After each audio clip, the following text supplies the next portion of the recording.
اکرم صلی اللہ علیہ وآلہ وسلم نے فرمایا کہ جب بھی تمہارے سامنے میرے صحابہ کا ذکر ہو تو ان صحابہ کا احترام کرو، تعظیم کرو اور زبان کو بہت احتیاط دو۔ پھر اس کے بعد ایک اور جنگ ہوئی، جنگ صفین جسے کہا جاتا ہے، اور اس جنگ میں حضرت امیر معاویہ رضی اللہ تعالیٰ عنہ اور مولائے کائنات کے لشکر دونوں آمنے سامنے ہوئے۔ بڑی گھمسان کی وہ جنگ ہوئی۔ ان کا مطالبہ بھی یہی تھا کہ عثمان غنی رضی اللہ تعالیٰ کے قاتلوں کو سزا دی جائے۔ مولائے کائنات کا وہی جواب تھا جو اہل جمل کے لیے تھا، لیکن بعد میں ایک بہت بڑی جنگ ہوئی اور ہزاروں کی تعداد میں اس میں لوگ شہید ہوئے۔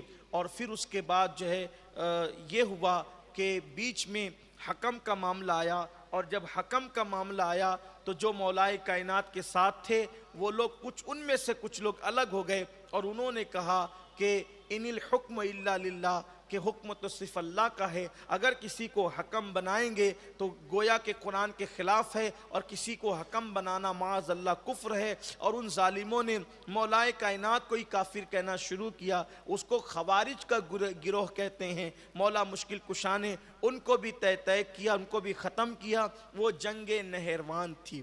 اس طرح مولائے کائنات کے دور میں یہ 3 جنگیں خاص طور پر ہے، لیکن نہروان والے جو خارجی ہیں ہم ان کا کوئی دفاع نہیں کرتے اور ان کی کوئی تائید و حمایت نہیں کرتے۔ ان بدبختوں نے مولائے کائنات کو کافر کہا اور مولائے کائنات کی توہین کی۔ حضور اکرم صلی اللہ علیہ وآلہ وسلم نے ان خارجیوں کی برائی بیان فرمائی، ان کی نشانی بیان فرمائی، ان کو جو ہے وہ شر البریہ فرمایا کہ کائنات کے بدترین لوگ ہیں وہ لوگ، اور ان کی نشانی بیان کی کہ وہ کثرت کے ساتھ ہلاک کریں گے، یعنی کہ سر کثرت سے منڈائیں گے، اور ان کا حال یہ ہوگا کہ وہ کثرت سے عبادتیں کریں گے۔ آقا کریم صلی اللہ علیہ وآلہ وسلم نے ارشاد فرمایا کہ وہ قرآن پڑھیں گے مگر قرآن ان کے حلق کے نیچے نہیں اترے گا۔ صحابہ سے فرمایا ان کی نمازوں کو دیکھ کر تم اپنی نمازوں کو حقیر سمجھو گے، ان کی تلاوت کو دیکھ کر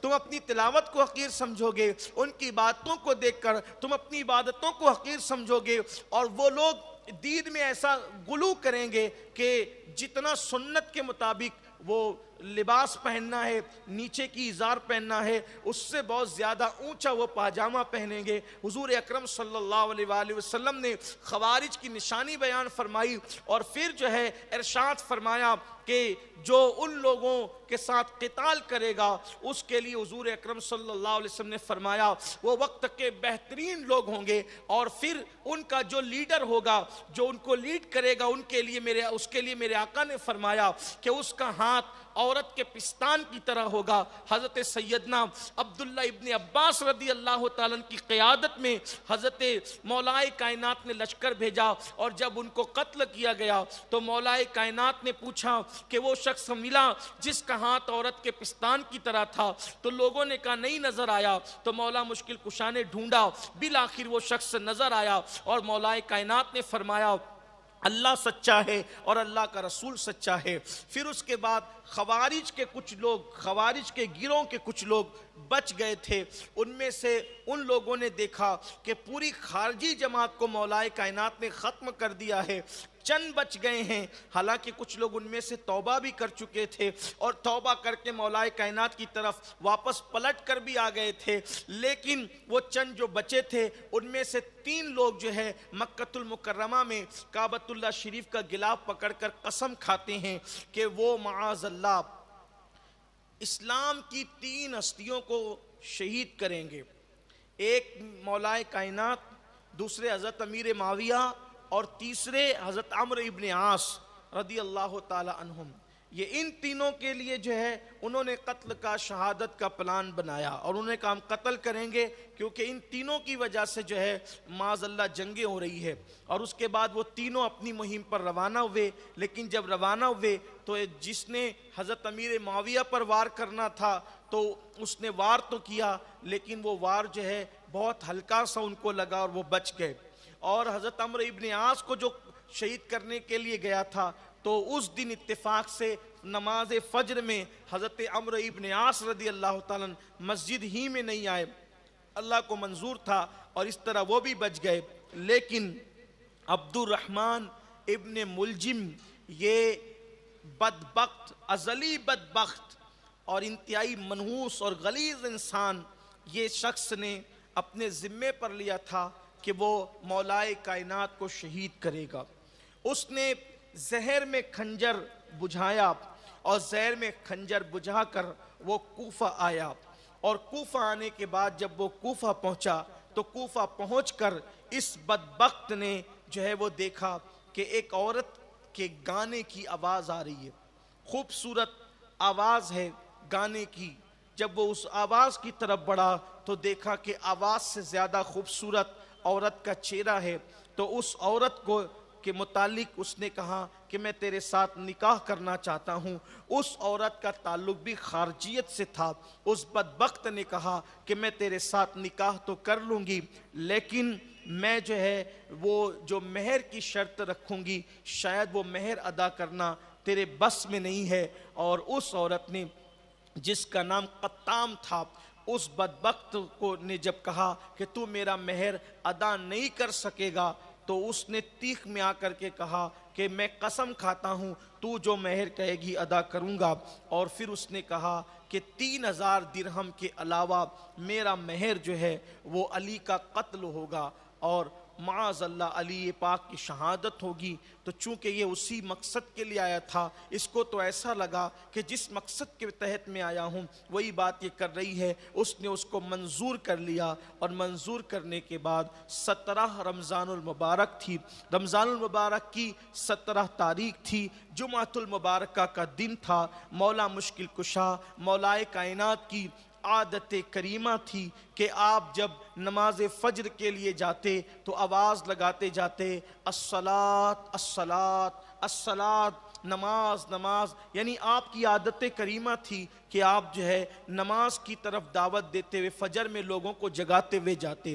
اس سے یہاں یہ بات آپ کو بتا دوں، علی والوں، اہل بیت سے محبت کرنے والوں، صحابہ کرام کا احترام کرنے والوں، خود بھی فجر میں اٹھو اور نماز فجر میں لوگوں کو اٹھایا کرو. یہ ہمارے بزرگوں کا طریقہ ہے، یہ ہمارے اسلاف کا طریقہ ہے. اور یہ بات بھی آپ کو بتا دوں، یہ جو گانے، میوزک آج ہم جس میں اپنا پورا وقت برباد کرتے ہیں اور پورا وقت ضائع کرتے ہیں، سوچو کہ اللہ اکبر، یہ عبد الرحمن ابن ملجم جیسا بدبخت، یہ شقی، یہ شخص جس نے ایک عورت کے مہر کے متعلق یہ جو بات طے کی تھی، آخر اس عورت تک لے جانے والی جو چیز تھی وہ گانا ہی تھا. اس لیے گانے سے بھی توبہ کرو اور میوزک سے بھی توبہ کرو اور اپنی زندگی کو ایک با مقصد زندگی بناؤ. دنیا کے اندر پہلی اور آخری مرتبہ آئے ہیں، اس زندگی کو گانوں میں، ڈراموں میں، سیریلوں میں، گیم کے اندر برباد مت کر دو. اپنی زندگی کو با مقصد بناؤ. کسی مقصد کے لیے اللہ نے ہمیں پیدا کیا ہے اور اس مقصد کے مطابق زندگی گزارو. واقعات کربلا صرف دل کو بہلانے کے لیے نہیں ہے، بلکہ واقعات کربلا کچھ سیکھنے کے لیے ہے، کچھ بننے کے لیے ہے. اگر معاذ اللہ آپ واقعات کربلا سن کر بھی زنا کے اڈوں پر ہی جاتے رہے، واقعات کربلا سن کر بھی گانے اور میوزک ہی میں ڈوبے رہے، واقعات کربلا سن کر بھی تاش کے پتے، شراب اور شباب ہی میں ڈوبے رہے، تو پھر یزید کی چڑیا کا نام ہے اور یزید میں اور ہم میں پھر فرق کیا رہ جاتا ہے. اس لیے اچھی طرح یاد رکھو، کچھ سمجھو، سیکھو، زندگی کے لیے خطوط متعین کرو، اپنے آپ کو سدھارو، سنوارو اور ایک نیک، متقی اور پرہیزگار انسان کی حیثیت سے اپنی زندگی کو گزارو. یہ نہیں کہ مسجدوں کو ویران ہم کر دیں، ہمارے گھر کی خواتین بے پردہ گھومیں اور ہمیں کوئی احساس بھی نہ ہو. یقیناً ہمیں اپنی زندگی کو بدلنا ہوگا. کربلا کا پیغام بھی ساتھ ساتھ ہمارے لیے یہ ہے اور عبرت کا نشان ہمارے لیے یہ ہے کہ ہم اس پر اپنی زندگیوں کو تبدیل کریں. تو میرے آقا صلی اللہ علیہ وسلم کے دیوانوں، عبد الرحمن ابن ملجم یہ بدبخت نے مولا مشکل کشا کے لیے جو ہے وہ خنجر بجھایا اور یہ انتظار کرنے لگا.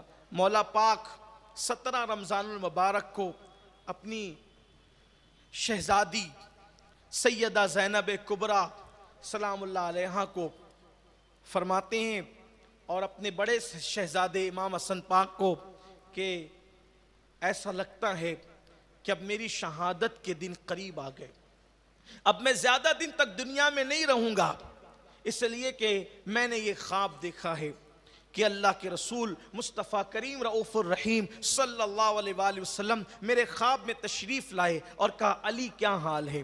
تو میں نے عرض کیا یا رسول اللہ صلی اللہ علیہ وآلہ وسلم، میری قوم نے مجھے بہت ستایا ہے، میری قوم مجھے بہت ستا رہی ہے، بہت پریشان کر رہی ہے۔ اللہ کے حبیب علیہ السلام نے ارشاد فرمایا علی دعا کرو۔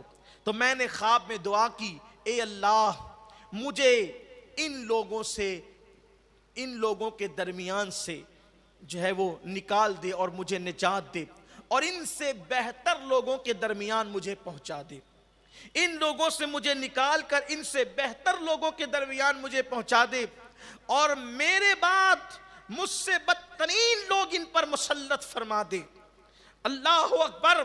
یہ مولا مشکل کشا نے دعا کی، اور اللہ کے حبیب علیہ الصلوۃ والتسلیم نے فرمایا علی صبر کرو، اب بہت جلدی تم جو ہے ان سے نجات پا جاؤ گے۔ یہ بات ہو رہی تھی اور امام حسن پاک کی آنکھوں میں آنسو، سیدہ زینب پاک کی آنکھوں میں آنسو، امام حسین پاک کی آنکھوں میں آنسو۔ ایسے میں ابھی یہ خواب کی بات ہو رہی تھی کہ آواز آئی الصلاۃ الصلاۃ، نماز نماز۔ تو مولا کائنات نے مزید اب کوئی گفتگو کرنے کی بجائے فرمایا میں نماز کے لیے چلتا ہوں۔ اور یہ بھی روایت میں آتا ہے کہ جب مولا مشکل کشا نماز کے لیے گھر سے باہر نکل رہے تھے تو کوفہ کی ساری بدخیں مولا کائنات کے مکان کے پاس جمع ہو کر وہ زور زور سے چلانے لگی۔ سیدہ زینب پاک نے کہا انہیں کیا ہو گیا، یہ کیوں آج چلاتی ہیں؟ تو مولا مشکل کشا نے فرمایا بیٹی یہ تیرے بابا کی شہادت پر نوحہ کرتی، یہ بدخیں یوں ہی نہیں چلا رہی ہے بلکہ یہ تیرے بابا کی شہادت پہ نوحہ کر رہی ہے۔ اور پھر اس کے بعد مولا مشکل کشا مسجد میں پہنچے اور اس بدبخت نے، ازلی بدبخت نے وقت کو دیکھا اور موقع کو غنیمت جان کر ایسا زور کا وار کیا کہ وہ خنجر آپ کے سر کو کاٹتا ہوا آپ کی کنپٹی کو کاٹ گیا۔ اور پھر چونکہ مسجد میں نماز کا وقت تھا، لوگ موجود تھے، رمضان المبارک میں تو اس غفلت کے دور میں بھی مسجد بھری ہوتی ہے، وہ دور تو بہرحال مولائے کائنات کی خلافت کا دور تھا، لوگ مسجد میں موجود تھے۔ جیسے ہی لوگوں نے دیکھا اس کو پکڑا بھی اور مولا مشکل کشا کو سہارا دیا اور پھر آپ کو گھر لایا گیا۔ تو مولا مشکل کشا نے کہا کہ اب بہت دن تک کے جو ہے وہ اس دنیا میں رہنا نہیں ہوگا۔ اس وقت آپ کو شدت کی پیاس لگی تھی، یہ بات میں بیان کر چکا ہوں، لیکن صرف میں اپنے نوجوانوں کے لیے بیان کرنا چاہتا ہوں کہ آج ہمارا کردار کیا ہے اور ہمارے اسلاف کا کردار کیا تھا۔ اگر کوئی بائک چلاتے ہوئے کوئی گاڑی ٹکرا جاتی ہے کسی سے، ہماری غلطی ہماری ہوتی ہے تو بھی ہم گالی گلوچ شروع کر دیتے ہیں اور پڑوسی ہم سے محفوظ نہیں۔ اب تو بھائی بھائی میں بھی لڑائیاں ہوتی ہے، لیکن دیکھو مولا مشکل کشا کا اخلاق دیکھو، کردار دیکھو۔ آپ نے کہا مجھے پیاس شدت کی لگ رہی ہے تو کہا گیا کہ پانی اس وقت نقصان پہنچائے گا تو شربت پلا دیا جائے۔ تو آپ کو جیسے شربت پیش کیا گیا تو وہ ابن ملجم کھڑا تھا، اس کو لوگ پکڑے ہوئے تھے اس انتظار میں کہ اگر آپ کی شہادت ہو جائے تو پھر اس کے بارے میں جو حکم ہو وہ کیا جائے، اور اگر آپ کو صحت مل جائے تو پھر آپ خود فیصلہ فرمائیں گے۔ تو ایسے میں جب شربت آیا، ٹھنڈا ٹھنڈا شربت، تو اس وقت ابن ملجم نے کہا کہ مجھے بھی پیاس لگ رہی ہے۔ مولا پاک نے فرمایا ایک کام کرو، ہاتھ میں لے کر کٹورا پینا چاہتے تھے، اس نے کہا مجھے بھی پیاس لگ رہی ہے، فرمایا پہلے اسے پلا دو بعد میں مجھے پلانا۔ قاتل کے لیے مولا مشکل کشا کا کردار دیکھیں، اخلاق دیکھیں، یہی نبی کے گھر والوں کی خصوصیت ہے، یہ نبی والوں کی خصوصیت ہے، یہ حضور علیہ السلام کے اہل بیت کی خصوصیت ہے۔ قاتل سے کون محبت کرتا ہے؟ قاتل سے تو سب نفرت کرتے ہیں، لیکن مولا مشکل کشا کرم اللہ تعالی وجہہ الکریم نے فرمایا پہلے اسے یہ نہیں کہ میں بھی پی لوں یہ بھی پی لے، اپنے ہاتھ کا شربت اس کو دیا، پہلے اسے پلاؤ۔ قاتل کو پہلے پلاؤ.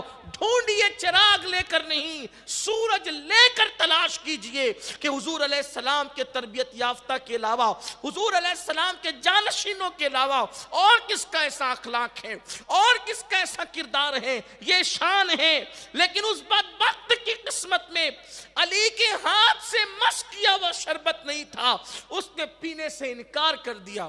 اور پھر 2 دن کے بعد یا 3 دن کے بعد مولائے کائنات کرم اللہ تعالی وجہہ الکریم جو ہے وہ آپ کی شہادت ہو گئی. اور وہ 21ویں شب تھی, رمضان شریف کی 21ویں تاریخ شروع ہو چکی تھی, اور مولائے کائنات نے جام شہادت نوش فرمایا. آپ کی نماز جنازہ حضرت سیدنا امام حسن مجتبی علی جدی علیہ السلام نے پڑھایا, اور اس کے بعد آپ کو خارجیوں کے خوف سے خاموشی کے ساتھ رات کی تاریکی میں کوفہ کے باہر ایک جنگل میں لے جا کر کے دفن کر دیا گیا اور مٹی برابر کر دی گئی.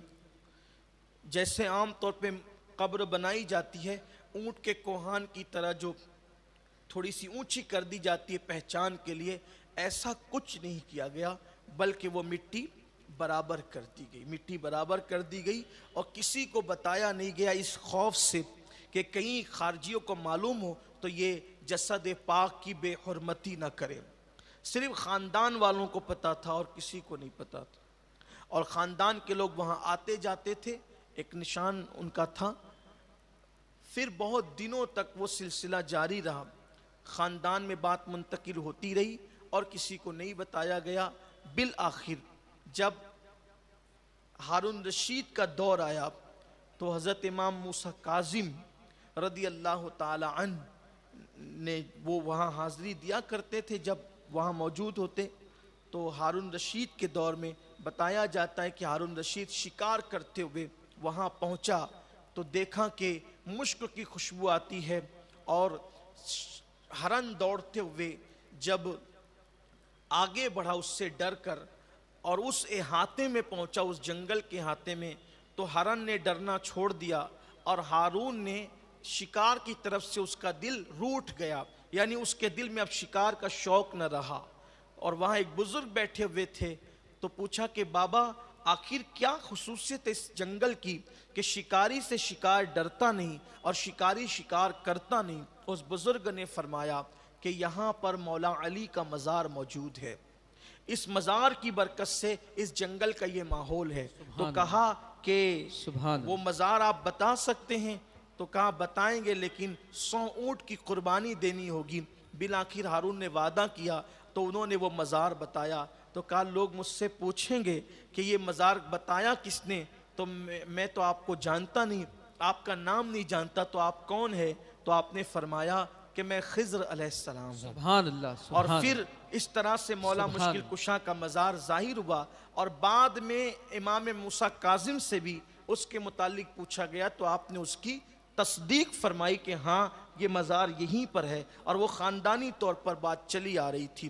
اور بھی روایتیں ہیں, دیکھیے روایتیں بہت سی ہے, پڑھی بھی جاتی ہے, لکھی بھی جاتی ہے, لیکن مشہور جو بات ہے اور جو بات جمہور کے نزدیک ہے وہ یہی ہے کہ مولا مشکل کشا کا مزار مقدس نجف اشرف میں ہے, جہاں پر ہم حاضری دیتے ہیں. اور یہ بات کتنی خوبصورت ہے کہ ہم اجمیر کو شریف کہتے ہیں, بغداد کو شریف کہتے ہیں, کہ چوچھا کو شریف کہتے ہیں, مہریرہ کو شریف کہتے ہیں. اسی طریقے سے جتنے بزرگان دین کے مزارات جہاں ہیں, ہر مزار والے شہر کو کیا کہتے ہیں؟ شریف کہتے ہیں. لیکن نجف کو شریف نہیں کہتے, بلکہ نجف کو اشرف کہتے ہیں. بات ہے, سبحان اللہ, سبحان اللہ. نجف کو تفصیل کے ساتھ سب شریف ہیں, اس لیے کہ سب اولیاء کے شہر ہیں, اور نجف شریف نہیں بلکہ اشرف ہے کہ یہ سید الاولیاء کا شہر. سبحان اللہ, سبحان اللہ,